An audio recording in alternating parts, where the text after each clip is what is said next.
ਸਤਿ ਸ਼੍ਰੀ ਅਕਾਲ ਜੀ, ਤੁਸੀਂ ਦੇਖ ਰਹੇ ਹੋ SMZ ਨਿਊਜ਼। ਮੈਂ ਹਾਂ ਨਰਿੰਦਰ ਸਿੰਘ ਕਲੇਰ। ਪੰਜਾਬ ਵਿਧਾਨ ਸਭਾ ਦੇ ਇਜਲਾਸ ਦੇ ਤੀਸਰੇ ਦਿਨ ਪਹਿਲਾਂ ਸ਼ਰਧਾਂਜਲੀ ਦਿੱਤੀਆਂ ਗਈਆਂ ਵਿਛੜੀਆਂ ਰੂਹਾਂ ਨੂੰ। ਉਸ ਤੋਂ ਬਾਅਦ ਬਜਟ ਪੇਸ਼ ਕੀਤਾ ਗਿਆ ਆਰਜ਼ੀ। ਪਰ ਇਹ ਸਭ ਅੱਜ ਸਦਨ ਦੇ ਵਿੱਚ ਇੱਕ ਅਜਿਹੀ ਚੀਜ਼ ਹੋ ਗਈ, ਇੱਕ ਅਜਿਹਾ ਕਹਿੰਦੇ ਮਾਮਲਾ ਸਾਹਮਣੇ ਆ ਗਿਆ ਕਿ ਸਦਨ ਦੇ ਵਿੱਚ ਬੈਠੇ ਵਿਧਾਇਕ ਇੱਥੋਂ ਤੱਕ ਕਿ ਸਪੀਕਰ ਸਾਹਿਬ ਵੀ ਹੱਸ ਪਵੇ। ਦਰਅਸਲ 23 ਮਾਰਚ ਨੂੰ ਸ਼ਹੀਦ ਆਜ਼ਮ ਭਗਤ ਸਿੰਘ ਦਾ ਸ਼ਹਾਦਤ ਦਾ ਦਿਨ ਹੈ। ਇਸ ਦਿਨ ਨੂੰ ਲੈ ਕੇ ਨਵਾਂ ਸ਼ਹਿਰ ਦੇ ਵਿੱਚ ਪਹਿਲਾਂ ਛੁੱਟੀ ਹੁੰਦੀ ਸੀ, ਪਰ ਨਵੇਂ ਬਣੇ ਮੁੱਖ ਮੰਤਰੀ ਸਾਹਿਬ ਭਗਵੰਤ ਸਿੰਘ ਮਾਨ ਦੇ ਵੱਲੋਂ ਪੰਜਾਬ ਦੇ ਵਿੱਚ ਛੁੱਟੀ ਦਾ ਐਲਾਨ ਕੀਤਾ ਗਿਆ। ਤਾਂ ਉਸ ਤੋਂ ਬਾਅਦ ਸਾਬਕਾ ਟਰਾਂਸਪੋਰਟ ਮੰਤਰੀ ਅਮਰਿੰਦਰ ਸਿੰਘ ਰਾਜਾ ਵੜਿੰਗ ਨੇ ਇੱਕ ਅਜਿਹੀ ਗੱਲ ਆਖ ਦਿੱਤੀ, ਜਿਸ ਤੋਂ ਬਾਅਦ ਉਸ ਗੱਲ ਦੇ ਜਵਾਬ ਦੇ ਵਿੱਚ ਭਗਵੰਤ ਮਾਨ ਨੇ ਵੀ ਇੱਕ ਅਜਿਹਾ ਸਵਾਲ ਪੁੱਛ ਲਿਆ ਅਮਰਿੰਦਰ ਸਿੰਘ ਰਾਜਾ ਵੜਿੰਗ ਤੋਂ ਕਿ ਉਸ ਤੋਂ ਬਾਅਦ ਰਾਜਾ ਵੜਿੰਗ ਨੇ ਕੀ ਜਵਾਬ ਦਿੱਤਾ ਕਿ ਸਾਰੇ ਵਿਧਾਇਕਾਂ ਦੀ ਸਪੀਕਰ ਸਾਹਿਬ ਦੀ ਹਾਸਾ ਨਿਕਲ ਗਿਆ ਹੈ। ਤੁਹਾਨੂੰ ਦੱਸਦੇ ਹਾਂ ਦਰਅਸਲ ਹੋਇਆ ਕਿ ਜਿਵੇਂ ਹੀ ਸਰਕਾਰ ਬਣੀ, ਇਜਲਾਸ ਸ਼ੁਰੂ ਹੋਇਆ, ਵਿਧਾਨ ਸਭਾ ਦੇ ਵਿੱਚ ਨਵੇਂ ਵਿਧਾਇਕ ਬੈਠੇ, ਦੂਸਰੇ ਪਾਸੇ ਵਿਧਾਨ ਸਭਾ ਦੇ ਜਿਹੜੇ ਉੱਥੇ ਕੰਮ ਕਰਦੇ ਲੋਕ ਉਹਨਾਂ ਨੇ ਇਸ ਗੱਲ ਨੂੰ ਜ਼ਰੂਰ ਨੋਟ ਕੀਤਾ ਕਿ ਜਿਹੜੇ ਨਵੇਂ ਆਮ ਆਦਮੀ ਪਾਰਟੀ ਦੇ ਚੁਣੇ ਹੋਏ ਵਿਧਾਇਕ ਆਏ ਆ, ਬੜੇ ਆਰਾਮ ਨਾਲ, ਬੜੇ ਆਮ ਲੋਕਾਂ ਦੀ ਤਰ੍ਹਾਂ ਹਰੇਕ ਨੂੰ ਮਿਲਦੇ ਪਏ ਸੀ। ਕਿਉਂਕਿ ਪਿੱਛੇ ਆਮ ਦੇਖਿਆ ਗਿਆ ਕਿ ਪਿਛਲੀਆਂ ਸਰਕਾਰਾਂ ਰਵਾਇਤੀ ਪਾਰਟੀਆਂ ਦੇ ਜਿਹੜੇ ਵਿਧਾਇਕ ਚੁਣ ਕੇ ਆਉਂਦੇ ਸਨ ਤਾਂ ਲਾਮ ਲਸ਼ਕਰ ਲੈ ਕੇ ਆਉਂਦੇ ਸਨ, ਵੱਡੀਆਂ ਗੱਡੀਆਂ ਦੇ ਨਾਲ ਆਉਂਦੇ ਸਨ। ਪਰ ਇਸ ਵਾਰ ਦੇਖਿਆ ਗਿਆ ਕਿ ਵਿਧਾਨ ਸਭਾ ਦਾ ਮਾਹੌਲ ਬੜਾ ਵਧੀਆ, ਇੱਕ ਕਹਿੰਦੇ ਕਿ ਪੇਂਡੂ ਹਿਸਾਬ ਦੇ ਨਾਲ ਬਣਿਆ ਹੋਇਆ ਸੀ। ਜ਼ਮੀਨੀ ਪੱਧਰ ਤੇ ਲੋਕ ਜਿਹੜੇ ਜੁੜੇ ਹੋਏ ਸਨ ਉਹ ਆਏ ਹੋਏ ਸਨ। ਦਰਅਸਲ ਹੋਇਆ ਕਿ ਜਿਵੇਂ ਹੀ ਸ਼ਹੀਦ ਆਜ਼ਮ ਭਗਤ ਸਿੰਘ ਨੂੰ 23 ਮਾਰਚ ਨੂੰ ਲੈ ਕੇ ਸ਼ਹੀਦੀ ਦਿਨ ਨੂੰ ਲੈ ਕੇ ਛੁੱਟੀ ਦਾ ਐਲਾਨ ਕੀਤਾ ਗਿਆ ਤਾਂ ਉਸ ਤੋਂ ਬਾਅਦ ਕਾਂਗਰਸ ਸਰਕਾਰ ਦੇ ਟਰਾਂਸਪੋਰਟਰ ਮੰਤਰੀ ਵਿਧਾਇਕ ਪੁਰਾਣੇ ਅਮਰਿੰਦਰ ਸਿੰਘ ਰਾਜਾ ਵੜਿੰਗ ਨੇ ਹੰਗਾਮਾ ਕੀਤਾ। ਉਹਨਾਂ ਨੇ ਛੁੱਟੀ ਦਾ ਵਿਰੋਧ ਕੀਤਾ। ਇਸ ਪਿੱਛੋਂ CM ਸਾਹਿਬ ਭਗਵੰਤ ਮਾਨ ਨੇ ਕਿਹਾ, ਉਹਨਾਂ ਤੋਂ ਸ਼ਹੀਦ ਭਗਤ ਸਿੰਘ ਦੇ ਜਨਮ ਦਿਨ ਦਾ ਪੁੱਛਿਆ ਗਿਆ। ਉਹਨਾਂ ਨੇ ਕਿਹਾ ਕਿ ਤੁਹਾਨੂੰ ਪਤਾ ਹੈ ਕਿ ਸ਼ਹੀਦ ਆਜ਼ਮ ਭਗਤ ਸਿੰਘ ਦਾ ਜਨਮ ਦਿਨ ਕਦੋਂ ਹੁੰਦਾ, ਉਹਨਾਂ ਨੂੰ ਤਰੀਕ ਤੱਕ ਨਹੀਂ ਪਤਾ।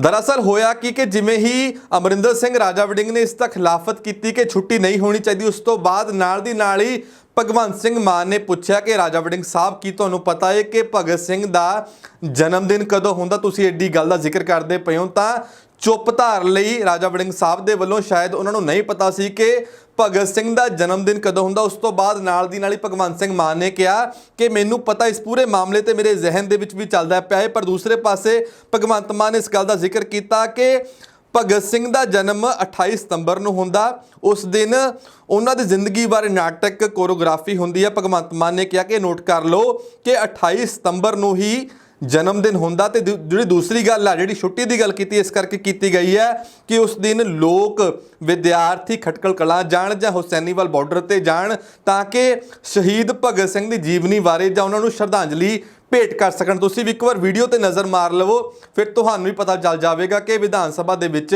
ਅੱਜ ਆਖਰ ਹੋਇਆ ਕੀ। ਮਾਨਯੋਗ ਸਪੀਕਰ ਸਾਹਿਬ, ਮੈਂ ਅੱਜ ਦੀ ਕਾਰਜਸੂਚੀ ਦੇ ਵਿੱਚ ਮੱਦ ਨੰਬਰ 3 ਅਧੀਨ ਦਰਸਾਏ ਗਏ ਲੜੀ ਨੰਬਰ 1 ਤੋਂ 7 ਤੱਕ ਦੇ ਕਾਰਜ ਪੱਤਰ ਸਦਨ ਦੀ ਮੇਜ਼ ਤੇ ਰੱਖਦਾ ਹਾਂ। ਦੁਨੇ ਤੇ ਵੱਖ-ਵੱਖ ਨਿਯਮਾਂ ਦੀ ਲੋੜੀਂਦਾ ਹੈ। ਨਿਯਮ 16 ਅਧੀਨ ਪ੍ਰਸਤਾਵ ਮਾਨਯੋਗ ਮੁੱਖ ਮੰਤਰੀ ਜੀ ਪ੍ਰਸਤਾਵ ਪੇਸ਼ ਕਰ। माननीय स्पीकर साहब, मैं प्रस्ताव करता हाँ कि विधान सभा अज इसके उठ जाने से अनमिथे समय लिए स्थगित हो जाए। प्रस्ताव पेश किया गया कि विधान सभा अज इसके उठ जाने से अनमिथे समय लिए स्थगित हो जाएगी।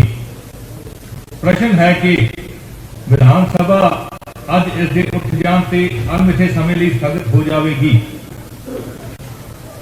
ਜਿਹੜੇ ਮਾਨਯੋਗ ਮੈਂਬਰ ਪ੍ਰਸਤਾਵ ਦੇ ਹੱਕ ਵਿੱਚ ਹਨ ਉਹ ਹਾਂ ਕਹਿਣ, ਜਿਹੜੇ ਮਾਨਯੋਗ ਮੈਂਬਰ ਪ੍ਰਸਤਾਵ ਦੇ ਵਿਰੁੱਧ ਹਨ ਉਹ ਨਾ ਕਹਿਣ।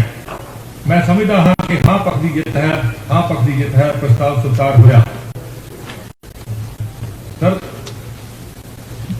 ਪ੍ਰਸਤਾਵ ਸਰਬਸੰਮਤੀ ਨਾਲ ਸਵੀਕਾਰ ਹੋਇਆ। ਅਗਲੀ ਆਈਟਮ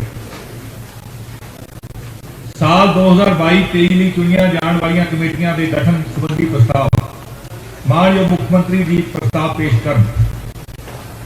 मानयोग स्पीकर साहब, मैं प्रस्ताव करता हाँ कि जो साल 2022-2023 लेखा जोखा कमेटी, अनुमान कमेटी, सरकारी कारोबार कमेटी ਅਤੇ अनुसूचित जातियां, अनुसूचित कबीलियां ਅਤੇ ਪਛੜੀਆਂ श्रेणियां ਦੀ ਭਲਾਈ ਸੰਬੰਧੀ ਕਮੇਟੀ 31 ਮਾਰਚ 2022 ਤੋਂ ਬਾਅਦ ਤੋਂ ਪਹਿਲਾਂ ਕੀਤੀਆਂ ਜਾਣੀਆਂ ਬਣਦੀਆਂ ਹਨ ਅਤੇ ਕਿਉਂ ਜੋ ਸਦਨ ਕੋਲ ਬਾਕੀ ਰਹਿੰਦਾ ਸਮਾਂ ਘੱਟ ਹੈ ਅਤੇ ਸਧਾਰਨ ਰੂਪ ਵਿੱਚ ਇਹਨਾਂ ਕਮੇਟੀਆਂ ਲਈ ਚੋਣ ਕਰਵਾਉਣਾ ਸੰਭਵ ਨਹੀਂ ਹੈ, ਇਸ ਲਈ ਹੁਣੇ ਸਦਨ ਸਪੀਕਰ ਪੰਜਾਬ ਵਿਧਾਨ ਸਭਾ ਨੂੰ ਸਦਨ ਵਿੱਚ ਵੱਖ-ਵੱਖ ਪਾਰਟੀਆਂ ਅਤੇ ਗਰੁੱਪਾਂ ਦੀ ਅਨੁਪਾਤੀ ਸੰਖਿਆ ਨੂੰ ਧਿਆਨ 'ਚ ਰੱਖਦੇ ਹੋਏ ਉਕਤ ਵਰਨਿਤ ਸਾਲ ਲਈ ਉਪਰੋਕਤ ਕਮੇਟੀਆਂ ਦੇ ਮੈਂਬਰ ਨਾਮਜ਼ਦ ਕਰਨ ਦਾ ਅਧਿਕਾਰ ਦਿੰਦਾ ਹੈ। ਇਹ ਸਦਨ ਹੋਰ ਇਹ ਵੀ ਮਤਾ ਪਾਉਂਦਾ ਹੈ ਕਿ ਉਪਰੋਕਤ ਮੰਤਵ ਲਈ ਸਾਲ 2022-2023 ਲਈ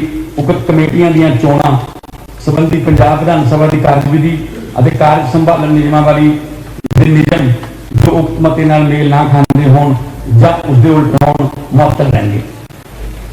प्रस्ताव पेश किया गया कि क्यों जो साल 2022-23 ਲਈ ਲੋਕ ਲੇਖਾ ਕਮੇਟੀ, ਅਨੁਮਾਨ ਕਮੇਟੀ, ਸਰਕਾਰੀ ਕਾਰੋਬਾਰ ਕਮੇਟੀ ਅਤੇ ਅਨੁਸੂਚਿਤ ਜਾਤੀਆਂ, ਅਨੁਸੂਚਿਤ ਕਬੀਲਿਆਂ ਅਤੇ ਪਛੜੀਆਂ ਸ਼੍ਰੇਣੀਆਂ ਦੀ ਭਲਾਈ ਲਈ ਕਮੇਟੀ ਲਈ ਚੋਣਾਂ 31 ਮਾਰਚ 2022 ਤੋਂ ਪਹਿਲਾਂ ਕੀਤੀਆਂ ਜਾਣੀਆਂ ਬਣਦੀਆਂ ਹਨ ਅਤੇ ਕਿਉਂ ਜੋ ਸਦਨ ਕੋਲ ਬਾਕੀ ਰਹਿੰਦਾ ਸਮਾਂ ਬਹੁਤ ਘੱਟ ਹੈ ਅਤੇ ਸਧਾਰਨ ਰੂਪ ਵਿੱਚ ਇਹਨਾਂ ਕਮੇਟੀਆਂ ਲਈ ਚੋਣ ਕਰਵਾਉਣਾ ਸੰਭਵ ਨਹੀਂ ਹੈ, ਇਸ ਲਈ ਹੁਣੇ ਸਦਨ ਸਪੀਕਰ ਪੰਜਾਬ ਵਿਧਾਨ ਸਭਾ ਨੂੰ ਸਦਨ ਵਿੱਚ ਵੱਖ-ਵੱਖ ਪਾਰਟੀਆਂ ਗਰੁੱਪਾਂ ਦੀ ਅਨੁਪਾਤੀ ਸੰਖਿਆ ਨੂੰ ਧਿਆਨ ਵਿੱਚ ਰੱਖਦੇ ਹੋਏ ਉਕਤ ਵਰਨਿਤ ਸਾਲ ਲਈ ਉਪਰੋਕਤ ਕਮੇਟੀਆਂ ਦੇ ਮੈਂਬਰ ਨਾਮਜ਼ਦ ਕਰਨ ਦਾ ਅਧਿਕਾਰ ਦਿੰਦਾ ਹੈ। ਇਹ ਸਦਨ ਹੋਰ ਇਹ ਵੀ ਮਤਾ ਪਾਉਂਦਾ ਹੈ ਕਿ ਉਪਰੋਕਤ ਮੰਤਵ ਲਈ ਸਾਲ 2022-23 ਲਈ ਉਕਤ ਕਮੇਟੀਆਂ ਦੀਆਂ ਚੋਣਾਂ ਸੰਬੰਧੀ ਪੰਜਾਬ ਵਿਧਾਨ ਸਭਾ ਦੀ ਕਾਰਜਵਿਧੀ ਤੇ ਕਾਰਜ ਸੰਚਾਲਨ ਨਿਯਮਾਵਲੀ ਦੇ ਨਿਯਮ ਜੋ ਉਕਤ ਮਤੇ ਨਾਲ ਮੇਲ ਨਾ ਖਾਂਦੇ ਹੋਣ ਜਾਂ ਇਸ ਦੇ ਉਲਟ ਹੋਣ ਮੁਅੱਤਲ ਰਹਿਣਗੇ। ਪ੍ਰਸ਼ਨ ਇਹ ਹੈ ਕਿ ਕਿਉਂ ਜੋ ਸਾਲ 2022-23 ਲਈ ਲੋਕ ਲੇਖਾ ਕਮੇਟੀ, ਅਨੁਮਾਨ ਕਮੇਟੀ, ਸਰਕਾਰੀ ਕਾਰੋਬਾਰ ਕਮੇਟੀ ਅਤੇ ਅਨੁਸੂਚਿਤ ਜਾਤੀਆਂ, ਅਨੁਸੂਚਿਤ ਕਬੀਲਿਆਂ ਤੇ ਪਛੜੀਆਂ ਸ਼੍ਰੇਣੀਆਂ ਦੀ ਭਲਾਈ ਲਈ ਕਮੇਟੀ ਲਈ ਚੋਣਾਂ 31 ਮਾਰਚ 2022 ਤੋਂ ਪਹਿਲਾਂ ਕੀਤੀਆਂ ਜਾਣੀਆਂ ਬਣਦੀਆਂ ਹਨ ਅਤੇ ਕਿਉਂ ਜੋ ਸਦਨ ਕੋਲ ਬਾਕੀ ਰਹਿੰਦਾ ਸਮਾਂ ਬਹੁਤ ਘੱਟ ਹੈ ਅਤੇ ਸਧਾਰਨ ਰੂਪ ਵਿੱਚ ਇਹ ਕਮੇਟੀਆਂ ਲਈ ਚੋਣਾਂ ਕਰਵਾਉਣਾ ਸੰਭਵ ਨਹੀਂ ਹੈ, ਇਸ ਲਈ ਹੁਣ ਇਹ ਸਦਨ ਸਪੀਕਰ ਪੰਜਾਬ ਵਿਧਾਨ ਸਭਾ ਨੂੰ ਸਦਨ ਵਿੱਚ ਵੱਖ-ਵੱਖ ਪਾਰਟੀਆਂ ਗਰੁੱਪਾਂ ਦੀ ਅਨੁਪਾਤੀ ਸੰਖਿਆ ਨੂੰ ਧਿਆਨ ਵਿੱਚ ਰੱਖਦੇ ਹੋਏ ਉਕਤ ਵਰਨਿਤ ਸਾਲ ਲਈ ਉਪਰੋਕਤ ਕਮੇਟੀਆਂ ਦੇ ਮੈਂਬਰ ਨਾਮਜ਼ਦ ਕਰਨ ਦਾ ਅਧਿਕਾਰ ਦਿੰਦਾ ਹੈ। ਇਹ ਸਦਨ ਹੋਰ ਇਹ ਵੀ ਪਤਾ ਪਾਉਂਦਾ ਹੈ ਕਿ ਉਪਰੋਕਤ ਮੰਤਵ ਲਈ ਸਾਲ 2022-23 ਲਈ ਉਕਤ ਕਮੇਟੀਆਂ ਦੀਆਂ ਚੋਣਾਂ ਸੰਬੰਧੀ ਪੰਜਾਬ ਵਿਧਾਨ ਸਭਾ ਦੀ ਕਾਰਜਵਿਧੀ ਅਤੇ ਕਾਰਜ ਸੰਚਾਲਨ ਨਿਯਮਾਵਲੀ ਦੇ ਨਿਯਮ ਜੋ ਉਕਤ ਮਤੇ ਨਾਲ ਮੇਲ ਨਾ ਖਾਂਦੇ ਹੋਣ ਜਾਂ ਉਸ ਦੇ ਉਲਟ ਹੋਣ ਮੁਅੱਤਲ ਰਹਿਣਗੇ। ਜਿਹੜੇ ਮਾਨਯੋਗ ਮੈਂਬਰ ਪ੍ਰਸਤਾਵ ਦੇ ਹੱਕ ਵਿੱਚ ਹਨ ਉਹ ਹਾਂ ਕਹਿਣ, ਜਿਹੜੇ ਮਾਨਯੋਗ ਮੈਂਬਰ ਪ੍ਰਸਤਾਵ ਦੇ ਵਿਰੁੱਧ ਹਨ ਉਹ ਨਾ ਕਹਿਣ। ਮੈਂ ਸਮਝਦਾ ਹਾਂ ਕਿ ਪ੍ਰਸਤਾਵ ਸਰਬਸੰਮਤੀ ਨਾਲ ਸਵੀਕਾਰ ਹੋਇਆ। ਅਗਲੀ ਆਈਟਮ ਰਾਜਪਾਲ ਦੇ ਭਾਸ਼ਣ ਤੇ ਧੰਨਵਾਦ ਪ੍ਰਸਤਾਵ ਅਤੇ ਬਹਿਸ। ਮਾਨਯੋਗ ਮੁੱਖ ਮੰਤਰੀ ਜੀ। ਮਾਨਯੋਗ ਸਪੀਕਰ ਸਾਹਿਬ, ਕੱਲ ਮਾਨਯੋਗ ਰਾਜਪਾਲ ਜੀ ਨੇ ਵਿਧਾਨ ਸਭਾ ਨੂੰ ਸੰਬੋਧਨ ਕੀਤਾ ਸੀ। ਮੈਂ ਤੁਹਾਨੂੰ ਬੇਨਤੀ ਕਰਾਂਗਾ ਕਿ ਸਾਡੇ ਜ਼ਿਆਦਾਤਰ ਮਾਨਯੋਗ ਮੈਂਬਰ ਵਿਪਕਸ਼ ਦੇ ਵੀ ਤੇ ਸੱਤਾਧਾਰੀ ਵੀ ਉਹ ਨਵੇਂ ਚੁਣ ਕੇ ਆਏ ਨੇ, ਪਹਿਲੀ ਵਾਰ ਚੁਣ ਕੇ ਆਏ ਨੇ, ਉਹਨੇ ਤਿਆਰੀ ਵੀ ਕਰਨੀ ਹੈ। ਇਸ ਲਈ ਧੰਨਵਾਦ ਪ੍ਰਸਤਾਵ ਅਤੇ ਮਾਨਯੋਗ ਰਾਜਪਾਲ ਜੀ ਦੇ ਭਾਸ਼ਣ ਤੇ ਬਹਿਸ ਅਗਲੇ ਸੈਸ਼ਨ ਦੌਰਾਨ ਕਰਾ ਲਈ ਜਾਵੇ। ਇਸੇ ਨਾਲ ਮਾਨਯੋਗ ਮੈਂਬਰਾਂ ਨੂੰ ਆਪਣੀ ਗੱਲ ਕਹਿਣ ਦਾ ਖੁੱਲ੍ਹਾ ਸਮਾਂ ਮਿਲ ਜਾਵੇ। ਸਦਨ ਦੇ ਮਾਨਯੋਗ ਨੇਤਾ ਦੀ ਇੱਛਾ ਅਨੁਸਾਰ ਜੇਕਰ ਸਦਨ ਦੀ ਸਹਿਮਤੀ ਹੋਵੇ ਤਾਂ ਰਾਜਪਾਲ ਜੀ ਦੇ ਭਾਸ਼ਣ ਤੇ ਧੰਨਵਾਦ ਪ੍ਰਸਤਾਵ ਅਤੇ ਬਹਿਸ ਨੂੰ ਵਿਧਾਨ ਸਭਾ ਦੇ ਅਗਲੇ ਸਮਾਗਮ ਤੱਕ ਟੇਕ ਅਪ ਕਰ ਲਿਆ ਜਾਵੇ। ਸਦਨ ਦੀ ਸਹਿਮਤੀ ਅਨੁਸਾਰ ਇਹ ਆਈਟਮ ਅਗਲੇ ਸਮਾਗਮ ਵਿੱਚ ਟੇਕ ਅਪ ਕੀਤੀ ਜਾਵੇਗੀ।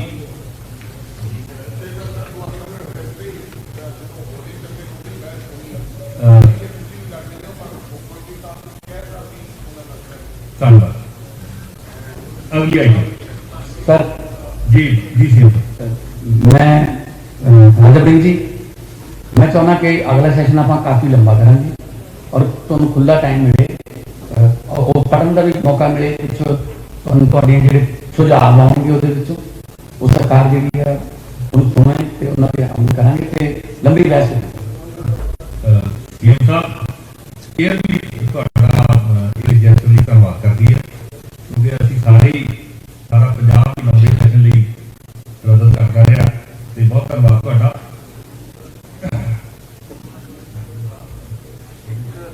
ਅਗਲੀ एक सर जी जे थोड़ी इजाजत होवे तां जी जी एक मैं होर प्रस्ताव करना। जी मैनूं उम्मीद है कि सारे इस गल नाल सहमत होणगे। स्पीकर साहब, मैं प्रस्ताव करदा कि शहीद आजम सरदार भगत सिंह जी ने देश की आज़ादी लिए बेमिसाल कुर्बानी जी दुनिया च चर्चा होंगी है। फांसी के रस्से चुभ के उन्होंने शहीदियां दित्तियां। उन्होंने शहीदी ने भारत के लोगों को ऐसी चिणग लाई कि अंग्रेजों को देश आज़ाद छड्डण लई मजबूर जिहड़ा होना पिया।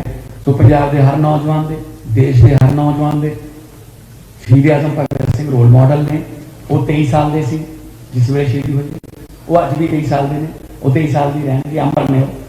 तो इस तो इलावा देश आज़ाद होने तो बाद देश के संविधान जिहड़ा डॉक्टर भीमराव अंबेडकर उन्होंने संविधान लिखे है, इसे करके उन्होंने संविधान के निर्माता कहा जाता है। इस तरह दी महान शख्सियतों को हमेशा याद रखना चाहिए कि उन्होंने जिंदगी को सेध लेनी चाहिए। इसलिए इस सदन राज सरकार को पुरजोर सिफारिश करता हाँ कि शहीद भगत सिंह और डॉक्टर भीमराव अंबेडकर जी के बुत पंजाब विधान सभा लाए जाने की योग कार्रवाई की जा सके, ताकि जो लोगों के नुमाइंदे उन्होंने तो सेध लै सकन ते निरस्वार्थ भावना नाल देश की सेवा कर सकन।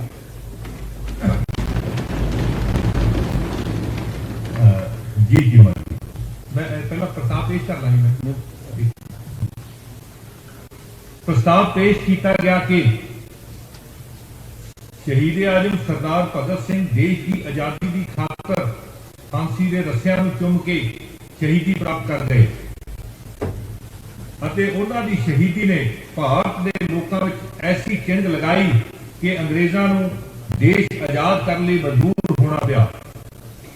ਪੰਜਾਬ ਦਾ ਹਰ ਨੌਜਵਾਨ ਅਤੇ ਬਸ਼ਿੰਦਾ ਸ਼ਹੀਦ ਭਗਤ ਸਿੰਘ ਨੂੰ ਆਪਣਾ ਆਦਰਸ਼ ਮੰਨਦਾ ਹੈ।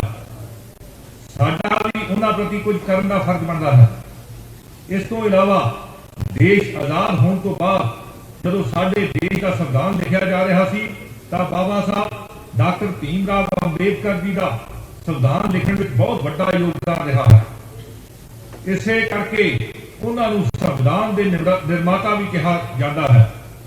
इस तरह की महान शख्सियत को हमेशा अपनी याद में रखना बनता है और सानू उन्होंने जिंदगी तो सेध लैनी चाहिए है। इसलिए ये सदन राज सरकार को पुरजोर सिफारिश करता है कि शहीद भगत सिंह जी ते बाबा भीमराव अंबेडकर जी के बुत पंजाब विधान सभा में लगाए जाने लई योग कार्रवाई की जाए, तां जो लोगों के नुमाइंदे उन्हां तो सेध लै सकन अते निस्वार्थ भावना नाल देश की सेवा कर सकन। जी चीमा साहब। स्पीकर साहब तुहाडा बहुत बहुत धन्यवाद। सब तो पहला मैं पंजाब के मुख्यमंत्री सरदार भगवंत सिंह मान जी का बहुत बहुत धन्यवाद करना चाहूँगा, जिन्हों की सोच के कारण अज पंजाब की विधान सभा के अंदर शहीद आजम भगत सिंह बाबा साहब भीमराव अंबेडकर जी के बुत लग रहे हैं।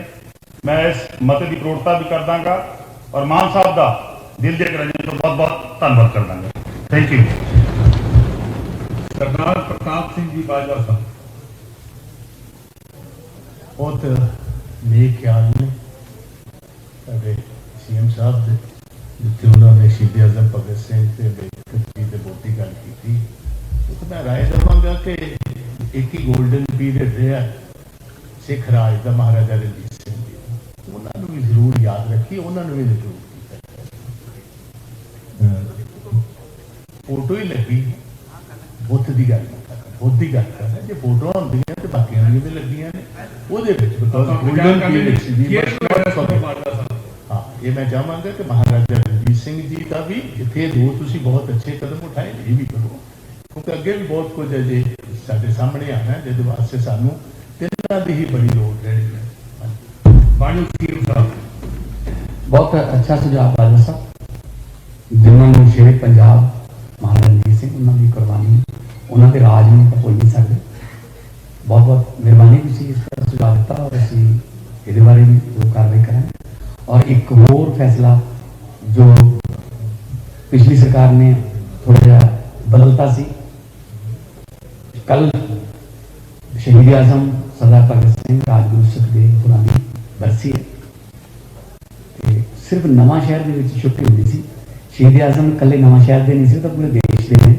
ਸੋ ਅਸੀਂ ਪੰਜਾਬ ਸਰਕਾਰ ਵੱਲੋਂ ਕੱਲ੍ਹ ਨੂੰ ਪੂਰੇ ਪੰਜਾਬ ਦੇ ਵਿੱਚ ਛੁੱਟੀ ਅਤੇ ਇਹ ਕਹਿ ਕੇ ਕਿ ਤਾਂ ਕਿ ਬੱਚੇ ਸਕੂਲਾਂ ਦੇ ਕਾਲਜਾਂ ਦੇ ਨੌਜਵਾਨ ਮੁੰਡੇ ਕੁੜੀਆਂ ਉਹਨਾਂ ਦੇ ਟੀਚਰ ਉਹਨਾਂ ਦੇ ਮਾਪੇ ਹੁਸੈਨੀ ਵਾਲਾ ਜਾਂ ਖਟਕੜ ਕਲਾਂ ਜਾ ਕੇ ਉਹਨਾਂ ਦੀ ਜ਼ਿੰਦਗੀ ਬਾਰੇ ਕੁਝ ਪੜ੍ਹ ਕੇ ਆਉਣ। ਸੋ ਕੱਲ੍ਹ ਨੂੰ ਛੁੱਟੀ ਦਾ ਰਾਜਾ ਮਲਿਕ ਜੀ। ਮਾਨ ਸਾਹਿਬ ਨੇ ਕਿਹਾ, ਸਪੀਕਰ ਸਾਹਿਬ ਮੁੱਖ ਮੰਤਰੀ ਸਾਹਿਬ ਨੇ ਕਿ ਉਹ ਪਿਛਲੀ ਵਾਰੀ ਇਹ ਬਦਲਤਾ ਸੀ। ਸ਼ਹੀਦ ਆਜ਼ਮ ਭਗਤ ਸਿੰਘ ਦੀ ਕੁਰਬਾਨੀ ਦੇ ਅੱਗੇ ਤਾਂ ਸਾਰੀ ਦੁਨੀਆ ਦਾ ਸਿਰ ਝੁਕਦਾ ਹੈ। ਬੇਸ਼ੱਕ ਉਹ ਪਿਛਲੀ ਸਰਕਾਰ ਸੀ, ਬੇਸ਼ੱਕ ਹੋਣ ਵਾਲੀ ਹੈ ਤੇ ਬੇਸ਼ੱਕ ਆਉਣ ਵਾਲੀ ਹੈ। ਲੇਕਿਨ ਛੁੱਟੀ ਮੇਰਾ ਖਿਆਲ ਸ਼ਹੀਦ ਆਜ਼ਮ ਭਗਤ ਸਿੰਘ ਨੂੰ ਦੇ ਨਾਮ ਨਾਲ ਦੇਣੀ ਠੀਕ ਹੈ, ਉਹ ਨਵਾਂ ਸ਼ਹਿਰ ਹੁੰਦੀ ਹੈ। ਉਹਦੇ ਨਾਲ ਕੋਈ ਬਹੁਤੀ ਮੈਂ ਸਮਝਦਾ ਕਿ ਸ਼ਰਧਾਂਜਲੀ ਅਰਪਿਤ ਨਹੀਂ ਹੋਣੀ। ਚੰਗਾ ਹੋਵੇਗਾ ਕਿ ਜੇ ਅਸੀਂ ਛੁੱਟੀ ਦੀ ਬਜਾਏ ਉਸ ਦਿਨ ਸਕੂਲਾਂ ਕਾਲਜਸ ਆਫਿਸ ਦੇ ਵਿੱਚ ਸ਼ਹੀਦ ਆਜ਼ਮ ਦੇ ਨਾਮ ਦੇ ਬਾਰੇ ਲੋਕਾਂ ਨੂੰ ਦੱਸਿਆ ਜਾਵੇ। ਕਈ ਜਿਹੜੀਆਂ ਬੱਚੇ ਹੈ ਪੀੜ੍ਹੀਆਂ ਕਿੱਦਾਂ ਕੁਰਬਾਨੀ ਕੀਤੀ, ਕਿੱਥੇ ਕਿੱਥੇ ਜੇਲ੍ਹਾਂ 'ਚ ਰਹੇ, ਸਾਡੇ ਵਾਲਿਆਂ 'ਚੋਂ ਨਹੀਂ ਪੂਰਿਆਂ ਨੂੰ ਪਤਾ ਕਿ ਕਿੱਥੇ ਕਿੱਥੇ ਹੋਇਆ। ਮੈਨੂੰ ਲੱਗਦਾ ਕਿ ਮੇਰੀ ਬੇਨਤੀ ਹੈ ਮੁੱਖ ਮੰਤਰੀ ਸਾਹਿਬ ਨੂੰ ਤੁਹਾਡੇ ਰਾਹੀਂ ਕਿ ਉਸ ਦਿਨ ਅਗਰ ਪੂਰਾ ਦਿਨ ਸੀਐਮ ਸਾਹਿਬ ਰਾਜਾ ਜੀ ਇਹ ਵੀ ਮੇਰੇ ਦਿਮਾਗ 'ਚ ਹੈ। ਤੁਹਾਨੂੰ ਪਤਾ ਕਿ ਸ਼ਹੀਦ ਆਜ਼ਮ ਭਗਤ ਸਿੰਘ ਦਾ ਜਨਮ ਦਿਨ ਕਦੋਂ ਹੁੰਦਾ ਹੈ ਜੀ? ਕਮਾਲ ਹੈ ਯਾਰ, ਤੁਹਾਨੂੰ ਇਹ ਨਹੀਂ ਪਤਾ ਕਿ ਜਨਮ ਦਿਨ ਕਦੋਂ? 28 ਸਤੰਬਰ ਨੂੰ ਹੁੰਦਾ। 28 ਸਤੰਬਰ ਨੂੰ ਸਕੂਲਾਂ ਕਾਲਜਾਂ ਦੇ ਵਿੱਚ ਸ਼ਹੀਦ ਆਜ਼ਮ ਭਗਤ ਸਿੰਘ ਤੇ ਕੋਰੀਓਗ੍ਰਾਫੀਜ਼ ਤੇ ਨਾਲ ਨਾਟਕ ਉਹਨਾਂ ਦੀ ਜ਼ਿੰਦਗੀ ਬਾਰੇ, ਉਹ ਜਿਹੜਾ ਪੂਰਾ ਦਿਨ ਸ਼ਹੀਦ ਆਜ਼ਮ ਨੂੰ ਉਹਨਾਂ ਦੀ ਜ਼ਿੰਦਗੀ ਬਾਰੇ ਦੱਸਣ ਨੂੰ ਹੋਊਗਾ। ਅੱਜ ਤੋਂ ਨੋਟ ਕਰ ਲਓ, 28 ਸਤੰਬਰ ਹੁੰਦਾ ਹੈ। ਨਹੀਂ ਮੈਂ ਮੁੱਖ ਮੰਤਰੀ ਸਾਹਿਬ ਨਹੀਂ ਮੈਂ ਚੀਫ ਮਿਨਿਸਟਰ ਸਾਹਿਬ ਨੂੰ ਕਿਉਂਕਿ ਪਹਿਲਾ ਸਦਨ ਹੈ ਨਹੀਂ ਪਰ ਮੇਰੀ ਇਹ ਰਾਏ ਹੈ ਮੈਂਬਰ ਸਾਹਿਬ ਬਹਿਸ ਸ਼ਹੀਦ ਆਜ਼ਮ ਦੀ ਗੱਲ ਤੇ ਆਪਾਂ ਬਹਿਸ ਕਰੋ ਜੀ। ਇੱਕ ਮਿੰਟ ਸਰਦਾਰ ਮਨਜੀਤ ਸਿੰਘ ਬਿਲਾਸਪੁਰ। ਬਹੁਤ ਬਹੁਤ ਧੰਨਵਾਦ ਜੀ ਸਪੀਕਰ ਸਾਹਿਬ। ਮੈਂ ਰਾਜਾ ਜੀ ਨੂੰ ਤੁਹਾਡੇ ਜ਼ਰੀਏ ਇਹੀ ਕਹਿਣਾ ਚਾਹੁੰਦਾ ਕਿ ਹਾਲੇ ਸਰਕਾਰ ਕੱਲ੍ਹ ਹੀ ਬਣੀ ਹੈ ਤੇ ਟਾਈਮ ਥੋੜਾ। ਹੁਣ ਜਿਸ ਤਰ੍ਹਾਂ ਸਾਡੇ ਸੀਐਮ ਸਾਹਿਬ ਨੇ ਛੁੱਟੀ ਦਾ ਐਲਾਨ ਕੀਤਾ, ਬਹੁਤ ਵਧੀਆ ਗੱਲ ਹੈ। 28 ਸਤੰਬਰ ਤੱਕ ਅਸੀਂ ਯੋਗ ਪ੍ਰਬੰਧ ਸਾਡੇ ਸੀਐਮ ਸਾਹਿਬ ਕਰਨਗੇ। ਉਸ ਤੋਂ ਬਾਅਦ ਕੋਰੀਓਗ੍ਰਾਫੀ ਜੋ ਨਾਟਕ ਵਗੈਰਾ ਮੈਂਬਰ ਸਾਹਿਬ ਇਹ ਇਸ ਸਮੇਂ ਬਹਿਸ ਹੋ ਰਹੀ ਹੈ ਕਿ ਮਤਾ ਪੇਸ਼ ਕੀਤਾ ਕਿ ਬੁੱਤ ਲਾਉਣੇ, ਉਹਦੇ ਸੰਬੰਧੀ ਜੇ ਕੋਈ ਗੱਲ ਕਹਿਣੀ ਹੈ ਤਾਂ ਠੀਕ ਹੈ। ਸਰ ਮਨਪ੍ਰੀਤ ਸਿੰਘ ਜੀ ਆ ਮੈਂ ਧੰਨਵਾਦ ਕਰਦਾ ਮੁੱਖ ਮੰਤਰੀ ਜੀ ਦਾ, ਭਗਵੰਤ ਸਿੰਘ ਮਾਨ ਜੀ ਦਾ, ਜਿਨ੍ਹਾਂ ਨੇ ਬਹੁਤ ਵਧੀਆ ਫੈਸਲਾ ਲਿਆ ਕਿ ਸ਼ਹੀਦ ਭਗਤ ਸਿੰਘ ਜੀ ਅਤੇ doctor B R Ambedkar ji ਦੇ ਜਿਹੜੇ ਬੁੱਤ ਨੇ ਵਿਧਾਨ ਸਭਾ 'ਚ ਲਾਏ ਜਾਣੇ ਨੇ। ਇੱਕ ਬਹੁਤ ਵਧੀਆ ਸੁਝਾਅ ਆ ਬਾਜਵਾ ਸਾਹਿਬ ਵੱਲੋਂ। ਸ਼ੇਰੇ ਪੰਜਾਬ ਮਹਾਰਾਜਾ ਰਣਜੀਤ ਸਿੰਘ ਜੀ, ਇਹਨਾਂ ਦਾ ਬਹੁਤ ਵਧੀਆ ਰਾਜ ਰਿਹਾ, ਉਹਨਾਂ ਦਾ ਬੁੱਤ ਲਾਉਣ ਦੀ ਵੀ ਗੱਲ ਆਈ ਹੈ। ਤੇ ਉਹਦੇ ਨਾਲ ਹੀ ਮੈਂ ਧਿਆਨ ਦਿਵਾਉਣਾ ਚਾਹੁੰਦਾ ਕਿ ਸ਼ਹੀਦ ਕਰਤਾਰ ਸਿੰਘ ਸਰਾਭਾ, ਜਿਨ੍ਹਾਂ ਨੂੰ ਬਾਲਾ ਸ਼ਹੀਦ ਦੇ ਨਾਮ ਨਾਲ ਜਾਣਿਆ ਜਾਂਦਾ, ਸਭ ਤੋਂ ਛੋਟੀ ਉਮਰ ਦੇ ਵਿੱਚ ਉਹਨਾਂ ਨੇ ਮਹਾਨ ਕੁਰਬਾਨੀ ਦਿੱਤੀ ਸਾਡੇ ਦੇਸ਼ ਨੂੰ ਯਾਦ ਕਰਾਉਣ ਦੇ ਲਈ, ਅਤੇ ਜਿਨ੍ਹਾਂ ਨੂੰ ਆਦਰਸ਼ ਮੰਨਦੇ ਸ਼ਹੀਦ ਭਗਤ ਸਿੰਘ ਜੀ, ਉਹਨਾਂ ਦੀ ਤਸਵੀਰ ਆਪਣੀ ਜੇਬ ਦੇ ਵਿੱਚ ਰੱਖਦੇ ਸੀ। ਸੋ ਸ਼ਹੀਦ ਕਰਤਾਰ ਸਿੰਘ ਸਰਾਭਾ ਜੀ, ਜਿਨ੍ਹਾਂ ਦਾ ਪਿੰਡ ਮੇਰੇ ਹਲਕੇ ਦੇ ਵਿੱਚ ਆ, ਸੋ ਉਹਨਾਂ ਨੂੰ ਵੀ ਜ਼ਰੂਰ ਉਹਨਾਂ ਦਾ ਵੀ ਬੁੱਤ ਲੱਗਣਾ ਚਾਹੀਦਾ ਵਿਧਾਨ ਸਭਾ ਦੇ ਵਿੱਚ, ਮੇਰੀ ਮੰਗ ਹੈ। ਧੰਨਵਾਦ। ਰੰਧਾਵਾ ਸਾਹਿਬ। ਸਪੀਕਰ ਸਾਹਿਬ, ਮੈਂ ਜਿਹੜਾ ਇਹਨਾਂ ਨੇ ਸ਼ਹੀਦ ਭਗਤ ਸਿੰਘ ਜੀ ਦਾ ਬੁੱਤ ਲਾਉਣ ਦਾ ਕੀਤਾ ਬੜਾ ਵਧੀਆ, ਔਰ ਮੈਂ ਉਹਦੇ ਸ਼ਲਾਘਾ ਵੀ ਕਰਦਾ। ਪਰ ਮੈਨੂੰ ਉਹ ਵੀ ਦਿਨ ਯਾਦ ਨੇ ਜਿਸ ਵੇਲੇ ਗਿਆਨੀ ਜੈਲ ਸਿੰਘ ਜੀ ਇੱਥੇ ਬੈਠੇ ਸੀਗੇ ਤੇ ਮੇਰਾ ਖਿਆਲ ਕਿ ਮੈਂ ਵੀ ਉਦੋਂ ਦੇਖਣ ਆਏ ਸੀ ਜਿਸ ਦਿਨ ਸਰਦਾਰ ਭਗਤ ਸਿੰਘ ਦੀ ਮਦਰ ਨੂੰ ਪੰਜਾਬ ਮਾਤਾ ਦਾ ਖਿਤਾਬ ਦਿੱਤਾ ਗਿਆ ਸੀ, ਔਰ ਬਾਹਰ ਉੱਥੇ ਇੱਕ ਕਾਰ ਤੇ ਨਾਲ ਉਹਨਾਂ ਦਾ ਸਾਰਾ ਪਰਿਵਾਰ ਸੱਦ ਕੇ ਉਹਨਾਂ ਨੂੰ ਕਿਹਾ ਸੀ ਕਿ ਤੂੰ ਇਕੱਲੀ ਭਗਤ ਸਿੰਘ ਦੀ ਮਾਤਾ ਨਹੀਂ, ਤੂੰ ਪੂਰੇ ਪੰਜਾਬ ਦੀ ਮਾਤਾ। ਇਸ ਕਰਕੇ ਉਹਨਾਂ ਪੰਜਾਬ ਮਾਤਾ ਦਾ ਕੀ ਦਿੱਤਾ ਗਿਆ ਸੀ। ਮੈਂ ਇਹ ਵੀ ਚਾਹਾਂਗਾ ਕਿ ਜਿੱਥੇ ਉਹਨਾਂ ਨੂੰ ਯਾਦ ਕੀਤਾ। ਉੱਥੇ ਗਿਆਨੀ ਜੀ ਦਾ ਵੀ ਅੱਜ ਉਹ ਕਰਨਾ ਚਾਹੀਦਾ ਕਿ ਉਹਨਾਂ ਨੇ ਉਸ ਵੇਲੇ ਇਹ ਚੀਜ਼ ਨੂੰ ਲਿਆ ਕੇ ਬਹੁਤ ਵੱਡੀ ਗੱਲ ਕੀਤੀ ਸੀ। ਔਰ ਜਿੰਨੀ ਦੇ ਮਾਤਾ ਜੀ ਜੀਦੇ ਰਹੇ ਉਹਨਾਂ ਨੂੰ ਪੈਨਸ਼ਨ ਔਰ ਉਹਨਾਂ ਦਾ ਸਾਰਾ ਜਿਹੜਾ ਸੀਗਾ ਉਹ ਗਿਆਨੀ ਜੀ ਨੇ। ਔਰ ਜਿਹੜੇ ਵੀ ਦੇਸ਼ ਭਗਤ ਜਿਨ੍ਹਾਂ ਨੇ ਦੇਸ਼ ਦੀ ਆਜ਼ਾਦੀ ਲਈ ਕੁਰਬਾਨੀਆਂ ਦਿੱਤੀਆਂ, ਅੱਜ ਉਹਨਾਂ ਦੀ ਬਦੌਲਤ ਅਸੀਂ ਇੱਥੇ ਬੈਠੇ। ਕਈ ਇਹੋ ਜਿਹੇ ਅਣਗੌਲੇ ਸਾਡੇ ਦੇਸ਼ ਭਗਤ ਨੇ ਜਿਨ੍ਹਾਂ ਨੇ ਬਹੁਤ ਵੱਡੀਆਂ ਕੁਰਬਾਨੀਆਂ ਕੀਤੀਆਂ ਤੇ ਉਹਨਾਂ ਦੇ ਅੱਜ ਦੇ ਜ਼ਰੀਏ ਅੱਜ ਇੱਥੇ ਬੈਠਾ। ਤੇ ਮੇਰਾ ਖਿਆਲ ਹੈ ਕਿ ਜਿਹੜਾ ਵੀ ਦੇਸ਼ ਭਗਤ ਹੈ ਉਹਦੇ ਤੇ ਕੋਈ ਚੀਜ਼ ਹੈ ਉਹਦੇ ਤੇ ਕਦੀ ਵੀ ਕੋਈ ਕਿੰਤੂ ਪਰੰਤੂ ਨਹੀਂ ਹੋਣਾ ਚਾਹੀਦਾ।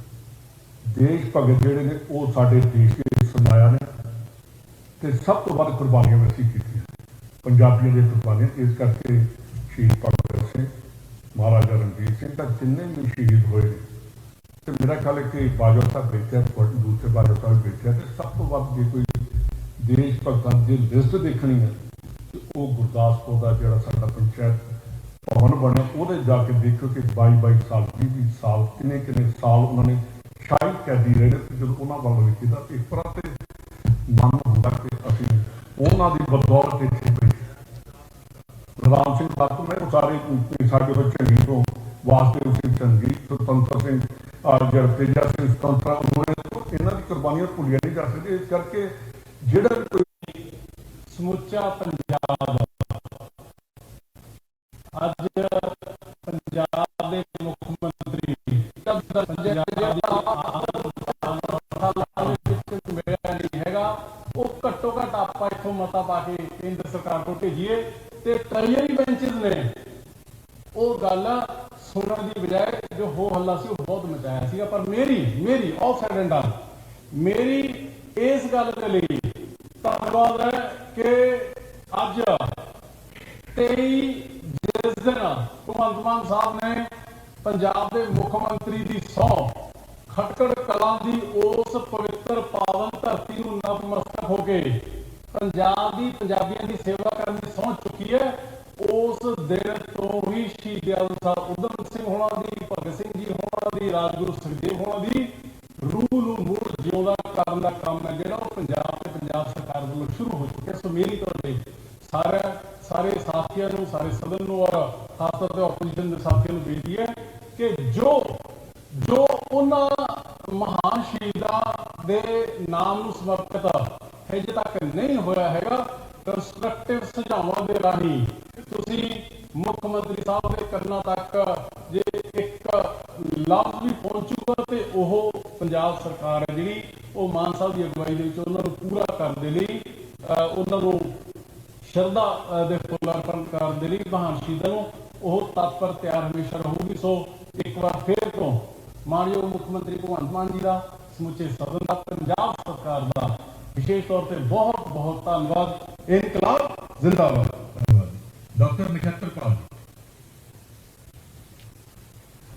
ਮਾਨਯੋਗ ਸਪੀਕਰ ਸਾਹਿਬ, ਮੈਂ ਤੁਹਾਡੇ ਮਾਧਿਅਮ ਰਾਹੀਂ ਮਾਨਯੋਗ ਮੁੱਖ ਮੰਤਰੀ ਸਾਹਿਬ ਦਾ ਤਹਿ ਦਿਲੋਂ ਧੰਨਵਾਦ ਕਰਦਾ ਜਿਨ੍ਹਾਂ ਨੇ ਸੰਵਿਧਾਨ ਨਿਰਮਾਤਾ ਬਾਬਾ ਸਾਹਿਬ ਡਾਕਟਰ ਭੀਮ ਰਾਓ ਅੰਬੇਡਕਰ ਜੀ ਦੀ ਪ੍ਰਤਿਮਾ ਔਰ ਸ਼ਹੀਦ ਭਗਤ ਸਿੰਘ ਦੀ ਪ੍ਰਤਿਮਾ ਇਸ ਹਾਊਸ ਦੇ ਅੰਦਰ ਸੁਸ਼ੋਭਿਤ ਕਰਨ ਦਾ ਫੈਸਲਾ ਲਿਆ।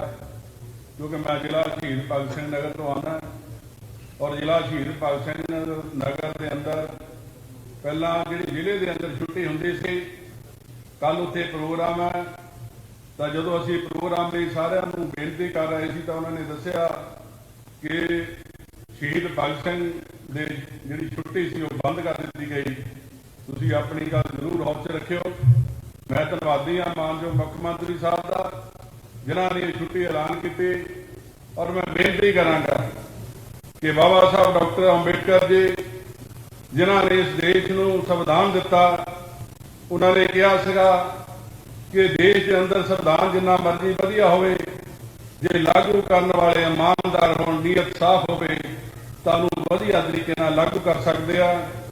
ਮੈਂ ਪੜ੍ਹ ਰਿਹਾ ਸੀ ਕਿ 1951 ਦੇ ਅੰਦਰ ਬਾਬਾ ਸਾਹਿਬ ਡਾਕਟਰ ਅੰਬੇਡਕਰ ਨੂੰ ਜਿਹੜਾ ਕਾਨੂੰਨ ਮੰਤਰੀ ਤੋਂ ਅਸਤੀਫਾ ਦੇਣਾ ਪਿਆ, ਇੱਕ ਬਿੰਦੂ ਸੀ ਕਿ ਦੇਸ਼ ਦੇ ਅੰਦਰ 35 ਤੋਂ 40% OBC BC OBC ਜਿਹੜੇ ਲੋਕ ਆ ਜਿਨ੍ਹਾਂ ਨੂੰ ਉਹਨਾਂ ਦਾ ਬਣਦਾ ਹੱਕ ਅਧਿਕਾਰ ਨਹੀਂ ਦਿੱਤਾ ਗਿਆ, ਔਰ ਪੰਜਾਬ ਦੇ ਅੰਦਰ ਵੀ ਲੰਮੇ ਸਮੇਂ ਤੋਂ ਇਹ ਜਿਹੜਾ ਵਰਗ ਆ ਇਹ ਅਣਗੌਲਿਆ ਜਾ ਰਿਹਾ।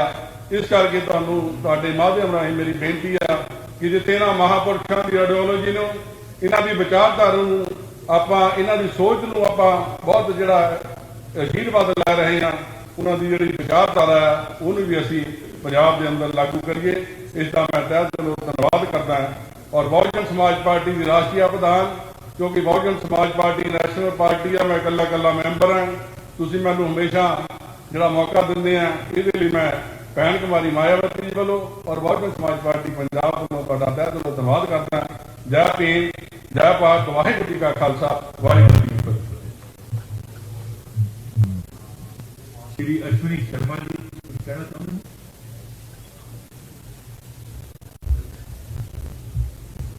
ऐसा है कि स्पीकर साहब तुझी आवाज के बोलने ਲਈ ਕਿਹਾ, बड़ा धन्यवाद है। शहीद पूरी कौम का सरमाया ने और उन्होंने असी बन के नहीं रख सकते।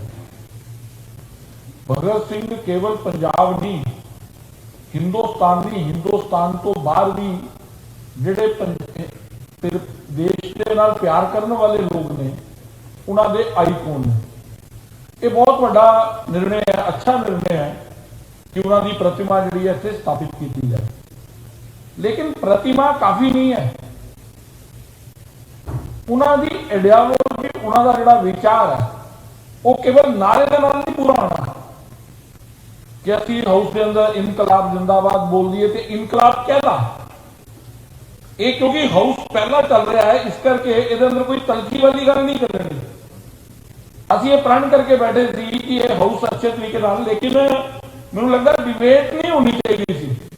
मुख्यमंत्री जी ने सहज रूप से टिप्पणी की है, वो मैनूं लगदा कि मैं माफी दे नाल कहांगा कि वो ये प्रश्न ना भी करते तो ज्यादा सुफादा रहता। रही गल बाबा साहब अंबेडकर जी की संविधान दिया गल्लां आपां सारे करते। मेंबर साहब, मैं एक मिनट सहमति है या असहमति? मेरी सहमति क्यों नहीं होगी? मेरा एक मिनट जो तुसीं मौका देता है ले लो। देश के प्रधानमंत्री जी ने बाबा साहब अंबेडकर जी को भारत रत्न की उपाधि के नाल सुशोभित किया और उन्होंने आइडियालॉजी साडे जीवन का हिस्सा बने। असी संविधान की गल असी कहने और संविधान निर्माता ने। शंकर जिम्पल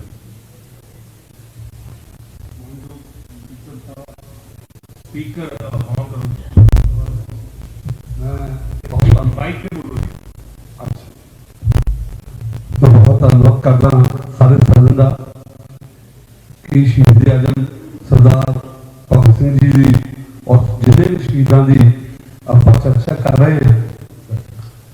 सर भगत सिंह मान सीएम पंजाब जी ने जिहड़ा खटकड़ कलां दे विच उन्होंने सीएम की शपथ चक्की। मेरा सिर्फ एक कहना है कि जिथे सारी प्रतिमावां जिथे भी स्थापित होण उन्होंने रख रखाव और सफाई का ध्यान रखने के लिए एक विशेष उपराला जरूर नाल किया जाए। जो भी एडमिनिस्ट्रेशन के अधीनों आता उन्होंने निर्देश जरूर दिता जाए, क्योंकि होता की है कई बार उत्थे रख रखाव ये तुसी करना सारा कुछ तुसी हाँ या ना। जी जी जी। और दूजी गल ये है कि उहदे विच उन्हां दे जिथे आपां बुत लगाने ने उन्हां विच रूह फूकण की जरूरत है। जिहड़ी उन्हां दी आइडियोलॉजी है उन्हां दी रूह है, वो रूह फूकण दे लई आम आदमी पार्टी सरदार भगवंत सिंह मान दे नेतृत्व विच उन्हां दी शहीदां दी आइडियोलॉजी दे चलण दा प्रण लैंदी है। उन्हां दी कैबिनेट उन्हां दे एमएलए साहिबान सारे साडे सुप्रीमो अरविंद केजरीवाल साहब का भी यही दिशा निर्देश है।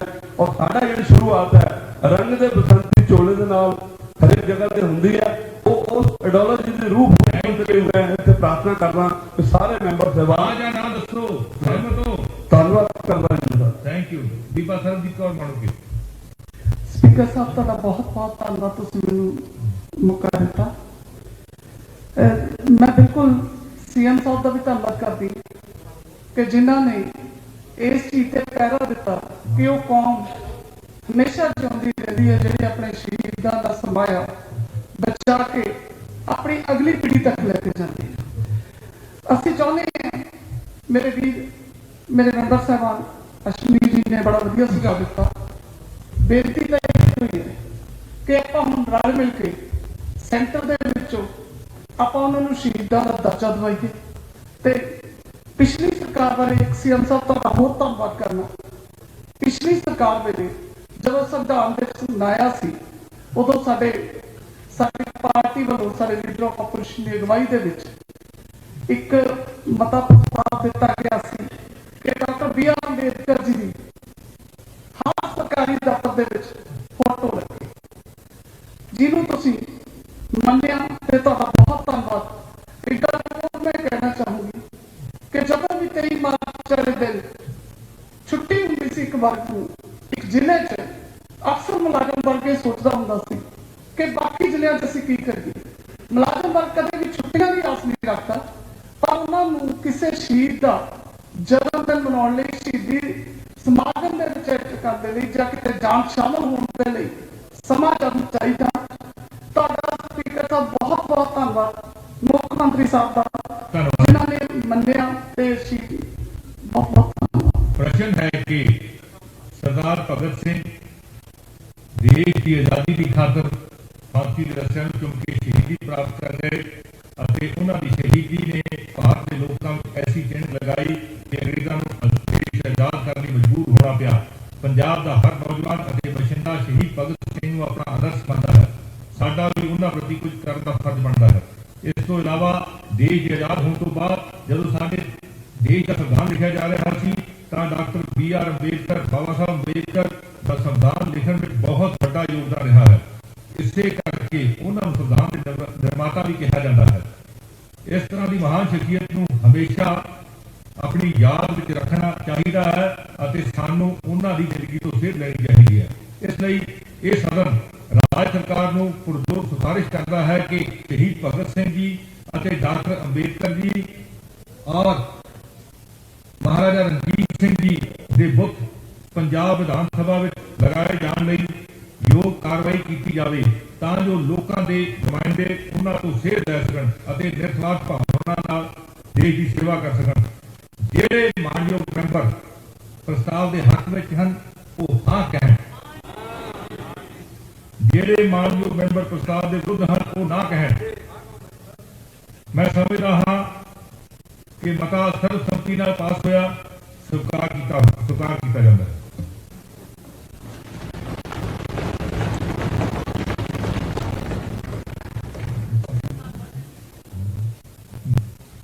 अगली आइटम ਵਿੱਤੀ ਕੰਮਕਾਰ।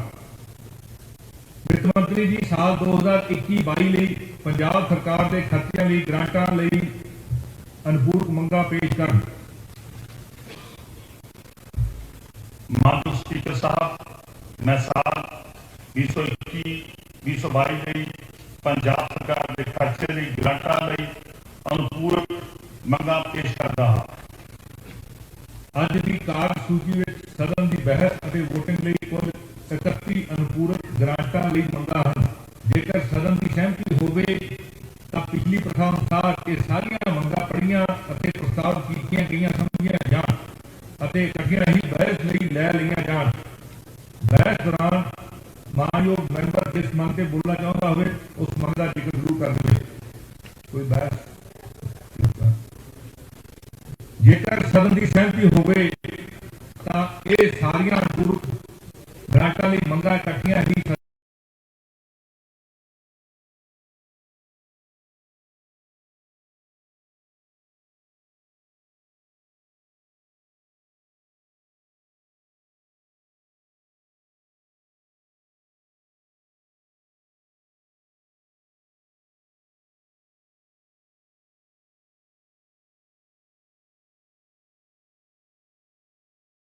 पक्ष की जित है, हाँ पक्ष की जित है, प्रस्ताव सर्वसम्मति में स्वीकार हुआ। प्रश्न ये है कि कागज क्लास एक बिल का हिस्सा है। जेड़े मानयोग मैंबर प्रस्ताव के हक कहते हैं वो हाँ के हैं। जेड़े मानयोग मैंबर प्रस्ताव ਸਰਬਸੰਮਤੀ ਨਾਲ ਸਵੀਕਾਰ ਹੋਇਆ। ਪ੍ਰਸ਼ਨ ਇਹ ਹੈ ਕਿ ਟਾਈਟਲ ਬਿੱਲ ਦਾ ਟਾਈਟਲ ਹੈ ਜਿਹੜੇ ਮਾਨਯੋਗ ਮੈਂਬਰ ਪ੍ਰਸਾਦ ਦੇ ਹੱਕ ਵਿੱਚ ਉਹ ਹਾਂ ਕਹਿਣ, ਜਿਹੜੇ ਮਾਨਯੋਗ ਮੈਂਬਰ ਪ੍ਰਸਾਦ ਦੇ ਵਿਰੁੱਧ ਉਹਨੂੰ ਨਾ ਕਹਿਣ। ਮੈਂ ਸਮਝਦਾ ਹਾਂ ਕਿ ਪ੍ਰਸਤਾਵ ਸਰਬਸੰਮਤੀ ਨਾਲ ਸਵੀਕਾਰ ਹੋਇਆ। ਵਿੱਤ ਮੰਤਰੀ ਜੀ ਬਿੱਲ ਪਾਸ ਕਰਨ ਲਈ ਪ੍ਰਸਤਾਵ ਪੇਸ਼ ਕਰਨ। ਮਾਨਯੋਗ ਸਪੀਕਰ ਸਾਹਿਬ, मैं यह प्रस्ताव करता हाँ कि पंजाब निमित्तन बिल 2022 पास किया जाए। प्रस्ताव पेश किया गया कि पंजाब निमित्तन बिल 2022 पास किया जाए। प्रश्न है कि पंजाब निमित्तन बिल 2022 पास किया जाए। जेडे मानयोग मैंबर प्रस्ताव के हक में हाँ कहन, जेडे मानयोग मैंबर प्रस्ताव के विरुद्ध हैं वो ना कहन। मैं समझदा हाँ कि प्रस्ताव सर्बसम्मति ਨਾਲ ਸਵੀਕਾਰ ਹੋਇਆ। साल 2022-23 ਲਈ ਪੰਜਾਬ ਸਰਕਾਰ ਦੇ ਖਰਚਿਆਂ ਲਈ ਲੇਖਾ ਅਨੁਦਾਨ ਪੇਸ਼ ਕਰਨਾ। ਵਿੱਤ ਮੰਤਰੀ ਜੀ ਸਾਲ 2022-23 ਲਈ ਪੰਜਾਬ ਸਰਕਾਰ ਦੇ ਖਰਚਿਆਂ ਲਈ 3 ਮਹੀਨਿਆਂ ਲਈ ਲੇਖਾ ਅਨੁਦਾਨ ਪੇਸ਼ ਕਰਨ। माननीय स्पीकर साहब, मैं साल 2022-2023 ਲਈ ਪੰਜਾਬ ਸਰਕਾਰ ਦੇ ਖਰਚੇ ਲਈ 3 ਮਹੀਨਿਆਂ ਲਈ ਲੇਖਾ ਅਨੁਦਾਨ ਪੇਸ਼ ਕਰਦਾ ਹਾਂ। ਵਿੱਤ ਮੰਤਰੀ ਜੀ ਪ੍ਰਸਤਾਵ ਪੇਸ਼ ਕਰਨ। स्पीकर साहब, प्रस्ताव है, मैं प्रस्ताव करता हाँ कि 3 महीनिया अर्थात अप्रैल, मई ਅਤੇ ਜੂਨ 2022 ਲਈ ਲੇਖਾ ਅਨੁਦਾਨ ਜਿਨ੍ਹਾਂ ਦੀ ਰਕਮ 37,120 ਕਰੋੜ 23 ਲੱਖ 76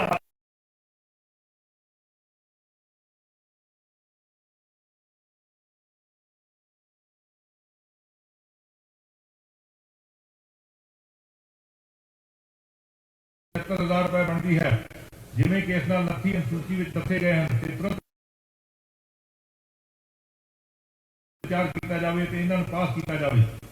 ਜਿਹੜੇ ਮਾਨਯੋਗ ਮੈਂਬਰ ਪ੍ਰਸਤਾਵ ਦੇ ਹੱਕ ਵਿੱਚ ਹਨ ਉਹ ਹਾਂ ਕਹਿਣ, ਜਿਹੜੇ ਮਾਨਯੋਗ ਮੈਂਬਰ ਪ੍ਰਸਤਾਵ ਦੇ ਵਿਰੁੱਧ ਹਨ ਉਹ ਨਾ ਕਹਿਣ।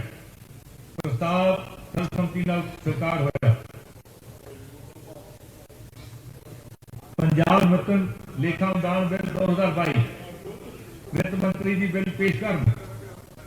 माननीय स्पीकर साहब, मैं पंजाब निमित्तन लेखा अनुदान बिल 2022 पेश कर रहा और यह प्रस्ताव करता हाँ कि पंजाब निमित्तन लेखा अनुदान बिल 2022 के तुरंत विचार किया जाए। प्रस्ताव पेश किया गया कि पंजाब निमित्तन लेखा अनुदान बिल 2022 के तुरंत विचार किया जाए। प्रश्न है कि पंजाब निमित्तन लेखा अनुदान बिल 2022 के तुरंत विचार किया जाए। ਜਿਹੜੇ ਮਾਨਯੋਗ ਮੈਂਬਰ ਪ੍ਰਸਤਾਵ ਦੇ ਹੱਕ ਵਿੱਚ ਨੂੰ ਹਾਂ ਕਹਿਣ, ਜਿਹੜੇ ਮਾਨਯੋਗ ਮੈਂਬਰ ਪ੍ਰਸਤਾਵ ਦੇ ਵਿਰੁੱਧ ਹਨ ਉਹ ਨਾ ਕਹਿਣ। ਮੈਂ ਸਮਝਦਾ ਹਾਂ ਕਿ ਪ੍ਰਸਤਾਵ ਸਰਬਸੰਮਤੀ ਨਾਲ ਸਵੀਕਾਰ ਹੋਇਆ। ਹੁਣ ਸਦਨ ਬਿੱਲ ਤੇ ਕਲਾਸਵਾਰ ਵਿਚਾਰ ਕਰੇਗਾ। ਪ੍ਰਸ਼ਨ ਇਹ ਹੈ ਕਿ ਕਲਾਸ 2 ਤੋਂ 4 ਬਿੱਲ ਦਾ ਹਿੱਸਾ ਹਨ। ਜਿਹੜੇ ਮਾਨਯੋਗ ਮੈਂਬਰ ਪ੍ਰਸਤਾਵ ਦੇ ਹੱਕ ਵਿੱਚ ਨੂੰ ਹਾਂ ਕਹਿਣ, ਜਿਹੜੇ ਮਾਨਯੋਗ ਮੈਂਬਰ ਪ੍ਰਸਤਾਵ ਦੇ ਵਿਰੁੱਧ ਨੂੰ ਨਾ ਕਹਿਣ। मैं समझता हाँ कि प्रस्ताव सर्बसम्मति ਨਾਲ ਸਵੀਕਾਰ ਹੋਇਆ। प्रश्न यह है कि शेड्यूल बिल का हिस्सा है। ਜਿਹੜੇ ਮਾਨਯੋਗ ਮੈਂਬਰ ਪ੍ਰਸਤਾਵ ਦੇ ਹੱਕ ਵਿੱਚ ਹਨ ਉਹ ਹਾਂ ਕਹਿਣ, ਜਿਹੜੇ ਮਾਨਯੋਗ ਮੈਂਬਰ ਪ੍ਰਸਤਾਵ ਦੇ ਵਿਰੁੱਧ ਉਹ ਨਾ ਕਹਿਣ। ਮੈਂ ਸਮਝਦਾ ਹਾਂ ਕਿ ਪ੍ਰਸਤਾਵ ਸਰਬਸੰਮਤੀ ਨਾਲ ਸਵੀਕਾਰ ਹੋਇਆ। ਪ੍ਰਸ਼ਨ ਇਹ ਹੈ ਕਿ ਕਲਾਸ 1 ਬਿੱਲ ਦਾ ਹਿੱਸਾ ਹੈ। ਜਿਹੜੇ ਮਾਨਯੋਗ ਮੈਂਬਰ ਪ੍ਰਸਤਾਵ ਦੇ ਹੱਕ ਵਿੱਚ ਨੂੰ ਹਾਂ ਕਹਿਣ, ਜਿਹੜੇ ਮਾਨਯੋਗ ਮੈਂਬਰ ਪ੍ਰਸਤਾਵ ਦੇ ਵਿਰੁੱਧ ਨੂੰ ਨਾ ਕਹਿਣ। मैं समझता हाँ कि प्रस्ताव सर्बसम्मति ਨਾਲ ਸਵੀਕਾਰ ਹੋਇਆ। प्रश्न ये है कि टाइटल बिल का टाइटल है ਜਿਹੜੇ ਮਾਨਯੋਗ ਮੈਂਬਰ ਪ੍ਰਸਤਾਵ ਦੇ ਹੱਕ ਵਿੱਚ ਨੂੰ ਹਾਂ ਕਹਿਣ, ਜਿਹੜੇ ਮਾਨਯੋਗ ਮੈਂਬਰ ਪ੍ਰਸਤਾਵ ਦੇ ਵਿਰੁੱਧ ਨੂੰ ਨਾ ਕਹਿਣ। मैं समझता हाँ कि प्रस्ताव सर्बसम्मति ਨਾਲ ਸਵੀਕਾਰ ਹੋਇਆ। ਵਿੱਤ ਮੰਤਰੀ ਜੀ ਬਿੱਲ ਪਾਸ ਕਰਨ ਲਈ ਪ੍ਰਸਤਾਵ ਪੇਸ਼ ਕਰਨ। माननीय स्पीकर साहब, मैं यह भी प्रस्ताव करता हाँ कि पंजाब निमित्तन लेखा अनुदान बिल 2022 पास किया जाए। प्रस्ताव पेश किया गया कि पंजाब निमित्तन लेखा अनुदान बिल 2022 पास किया जाए। प्रश्न है कि पंजाब निमित्तन लेखा अनुदान बिल 2022 पास किया जाए। ਜਿਹੜੇ ਮਾਨਯੋਗ ਮੈਂਬਰ ਪ੍ਰਸਤਾਵ ਦੇ ਹੱਕ ਵਿੱਚ ਨੂੰ ਹਾਂ ਕਹਿਣ, ਜਿਹੜੇ ਮਾਨਯੋਗ ਮੈਂਬਰ ਪ੍ਰਸਤਾਵ ਦੇ ਵਿਰੁੱਧ ਹਨ ਨਾ ਕਹਿਣ। ਮੈਂ ਸਮਝਦਾ ਹਾਂ ਕਿ ਪ੍ਰਸਤਾਵ ਸਰਬਸੰਮਤੀ ਨਾਲ ਪਾਸ ਹੋਇਆ। ਸਦਨ ਅਣਮਿੱਥੇ ਸਮੇਂ ਲਈ ਸਥਗਿਤ ਹੁੰਦਾ ਹੈ।